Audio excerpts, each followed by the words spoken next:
Ẹ káàbọ̀ sí iléeṣẹ́ wa o. Ẹ̀yin ìyá mi, ẹ̀yin bàbá mi, mo kí yín níbikíbi tẹ́ bá ti láǹfààní àti máa gbọ́ mi wípé etí tẹ́ fi ń gbọ́ wa kò ní di bákan náà, ojú tẹ́ fi ń rí wa náà kò ní fọ́. Àwa la ó máa wá o, ẹ̀yin náà la ó máa bá.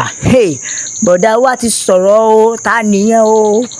Portable Ọmọlálọmí, dem call me Portable baby o.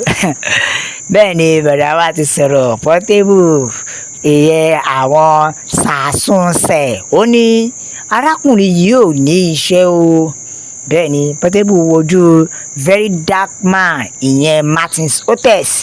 Ó wojú ẹ̀, ó sọ fún pé o ò níṣẹ́, ó sì jẹ́ wípé ojoojúmọ́ ó wojú Very Dark Man, ó ní o ò níṣẹ́, ó ṣe jẹ́ pé ojoojúmọ́ ló ṣáà máa ń dragi Bobrisky. Ẹ mọ̀ pé òun náà ló ní ẹ wò di Bobrisky o. So ìdí ẹ̀ ní Very Dark Man bá ṣí síta. Lọ́wọ́ èyí ti wá padà ń blame Very Dark Man, ó ti sọ fún pé o ò níṣẹ́. Mo kọ̀ọ̀kan rin yẹn ni mi sọ pé kó máa lọ tú díẹ̀. So o ti wá lọ ń tú díẹ̀, ìdí ẹ̀ tó ń tú igan ò níṣẹ́. Nítorí fi style sọ fún Very Dark Man nìyẹn o. Bẹ́ẹ̀ ni Portable ni o, Portable ìyẹn ó ti padà ṣe styles Very Dark Man ní àtàrí wípé Very Dark Man kọ̀ kó pẹ́yìn dà lórí ọ̀rọ̀ Bobrisky, ìyẹn bọ̀dá wa Idris Okuneye. Bẹ́ẹ̀ ni o, ó ní it should be noted that wípé gbogbo àwọn ọ̀rọ̀ tí wọ́n ká mọ́ bọ̀dá Bobby lẹ́nu nípa embezzlement, nípa owó tí wọ́n sọ pé ó san fún àwọn EFCC. Portable sọ fún wípé gbogbo kíní yìí Very Dark Man ò níṣẹ́, kí ni tiẹ̀ ò níṣẹ́ ni, this guy no get work. Bẹ́ẹ̀ náà làwọn èèyàn wọ́n kó fún Portable back to back o. Bẹ́ẹ̀ ni àwọn èèyàn kó fún o by informing me that wọ́n ní bọ̀dá wa Portable tí ò bá ṣe pé ẹ̀yin náà ò fẹ́ ní ìrònú, wọ́n ní ẹ̀yin náà ò fẹ́ ní ìrònú tó túmọ̀ sí pé iṣẹ́ tóun ṣe nìyẹn. Wọ́n ní he is doing the work, wọ́n ní iṣẹ́ tóun ṣe nìyẹn o. Àwọn ìlú mi tún kó fún wọn, sọ fún wípé Portable baby na im work be this, pé kí bàbá ṣe kí ni, bàbá jókòó. Èmi tún mú fún bọ̀tọ̀bọ̀tọ̀, ó ní normal. Ó tún wojú bàbá, ó sọ pé normal, ó sọ wojú Ọmọlálọmí, ó ní normal tá a bá máa sọ, ó ní bàlàkàì, èmi kọ́ ni mo sọ o. Ó ní normal no sense, kódà kò yọ ọ sọ rárá. Ó ní normal, ó tún fi sí pé ká sòótọ́ ò lọ́pọlọ, èmi kọ́ ni mo sọ o. Ìkan tún ní na why no fit blow, wọ́n ní ìdí nìyẹn tó fi jẹ́ pé Ọmọlálọmí ò lè ju sáìsì yẹn lọ, èmi kọ́ ni mo sọ o. Wọ́n ní we the trenches musician, wọ́n ní local ló ṣì wà, kò tí ì gbé kinní jáde. Ìmí tún máa sọ̀rọ̀, ó ní Portable ti sú bọ̀bọ́ yẹn ni o. Wọ́n ní Portable tire for the guy, ọ̀rọ̀ Very Dark Man ti sú Portable báyìí ló ṣe ní pé ṣé bọ̀bọ́ yóò lè jókòó jẹ ni. Ìmí tún wá sọ pé too much kòló oncolos. Wọ́n ní Portable, wọ́n ní lọ́lọ́ oògùn tó máa fi jẹ́ kí orí ẹ pé, nítorí madness ti ń affect ẹ, pé o ti ń bá kíní ipò bọ̀ fún láìmọye ọdún. Nítorí Very Dark Man wọ́n ní ó mọ ohun tó ń ṣe. Bẹ́ẹ̀ ni wọ́n ló mọ ohun tó ń ṣe o. Wọ́n ní Portable, wọ́n ní kó fi Very Dark Man lẹ̀, nítorí pé if he works on your case, tó bá gbẹ́nu lé ẹ lásán, ṣe mọ̀ pọ́lọ̀ Very Dark Man ó dàbí ìgbín tẹnumọ́gi oògùn. Wọ́n sọ fún bàbá, wọ́n sọ fún Portable pé kó jẹ́ lọ gbéjẹ́, torí tí Very Dark Man bá gbẹ́nu lé ọ̀rọ̀ ẹ̀, wọ́n ní he go explain tire no evidence. Nítorí àwọn evidence tí Very Dark Man bá dẹ̀ mú jáde báyìí sí ọ̀rọ̀ Portable, wọ́n ló máa mú ni.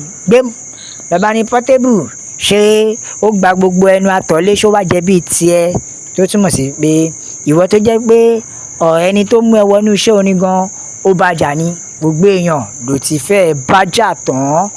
Wọ́n ní gbogbo èèyàn ní Portable Ọmọlálọmí ti fẹ́ bàjà tán. Fún díẹ̀ yìí irú ẹ̀ kọ́ ló ń sọ. Wọ́n ní irú ẹ̀ kọ́ ló ń sọ, nítorí pé gbogbo ẹni tó kọ̀ sí fi ń sáré gbúrúgbúrú yẹn, wọ́n ní irú ẹ̀ kọ́ ló ń sọ. Nítorí tí Very Dark Man bá tẹnubọ̀ ọ̀rọ̀ ẹ̀, ó máa túṣu dé ìsàlẹ̀ kòkò.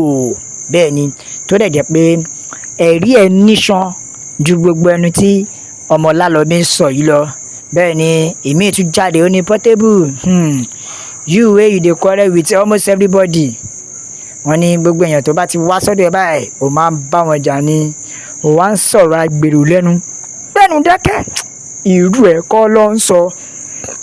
Ẹ wo ẹ̀yin ìyá mi ẹ̀yin bàbá mi ṣé ẹ ti rí pé Yorùbá nation la fẹ́. Òmìnira ilẹ̀ Yorùbá òun ló jẹ wá lógún o nílé lóko lọ́nà lẹ́yìn odi. Àní a ti sọ wípé a ò ṣe mọ́ ẹ pín orílẹ̀-èdè abẹ́ẹ̀rí ni ẹ̀rí kan tèmi wò ni. Ṣé rí i pé àwọn olóṣèlú ìṣá ẹ rí i pé kò sí ẹni tó sọ̀rọ̀ epo mọ́ àbí ẹ notice kò sí ẹni tó sọ̀rọ̀ epo mọ́. Wọ́n ti gbé iṣẹ́ wọ́n ti gbé nǹkan míì lé everybody lọ́wọ́. Oníkálukú wá ń lé ọ̀rọ̀ very dark man wọ́n bẹ́ẹ̀ náà lọ ń lọ́rọ̀ Bobrisky. Wọ́n ti gbàgbé pé àní ẹjọ́ ṣé very dark man náà tiẹ̀ lè fẹnu sọ kéèsì tìjọba ni pé kò tí gbogbo bóyá mú àwọn kò tiẹ̀ try kò tiẹ̀ lọ fẹnu sọ tìjọba náà èlọ́tì ló máa tú pẹpẹrẹpẹ ọ̀rọ̀ ló máa tú síta. Ṣùgbọ́n ẹni ẹlẹ́ni òun náà fẹ́ kó ó yà ń forí rẹ̀ pamọ́ ni bẹ́ẹ̀ ni ó yà ń forí rẹ̀ pamọ́ ni nítorí pé tó bá ṣẹnu bọ kéèsì àwọn olóṣèlú míì a lot ló máa jáde. Ẹ wo a lot ló máa jáde tó dẹ̀ jẹ́ wípé àwọn kọ́nà ọ̀nà kankan tó ti gbà gbogbo ẹ̀ ló máa mú jáde. Ẹ wo ẹ̀yin ìyá mi bàbá mi Yorùbá nation la fẹ́. Òmìnira ilẹ̀ Yorùbá òun ló jẹ wá lógún nílé lóko lọ́nà lẹ́yìn òde. Ẹ bá wa share ẹ jẹ́ kó lọ viral ẹ jẹ́ kó yàwó èèyàn lọ́tún lósì pé Yorùbá nation òun nìkan ní ọ̀nà àbáyọ. Bẹ́ẹ̀ ni nítorí wípé kò sí ọ̀nà àbáyọ mọ́ kò sí restructuring kankan mọ́ kò sí one Nigeria mọ́ a ò ṣe mọ́. Gbogbo èyí tí bàbá Tinubu jáde tó ń sọ pé òun ṣiṣẹ́ lẹ̀ fún ìran tó ń bọ̀ ẹjọ́ ìran ti sìn ṣé kẹ́ wá larí mọ́yà ni la ṣe ń sọ fún yín wípé ẹ pín orílẹ̀-èdè ẹ jẹ́ kó ní kálukú lọ lọ́tọ̀ọ̀tọ̀. Ẹ wo ẹ̀yin ìyá mi bàbá mi ẹ share ẹ subscribe ẹ like ẹ bá wa tẹ̀ sójú ẹ̀ tó bá jẹ́ ìgbà àkọ́kọ́ rere bá wa gbọ́wọ́ lé jẹ́ kó yàwó èèyàn lọ́tún lósì pé Yorùbá nation òun nìkan ní ọ̀nà àbáyọ. Olóyè Adéyẹmọ Sunday Igboho Òòṣà bàbá mo kí yín o ẹ kú iṣẹ́ takuntakun ẹ kú iṣẹ́ kó lè dáná tẹ̀ ń bá kiri.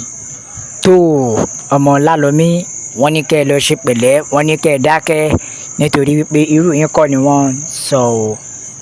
La fi máa ń sọ fún yín wípé àgbẹ̀ oníroko títí kó gbàgbé ilé bó pẹ́ bóyá onílé àrèlé. La fi sọ pé God bless Yorùbá nation Ọlọ́run kó bùkún fún orílẹ̀-èdè mi o Yorùbá nation ni ó dàbọ̀.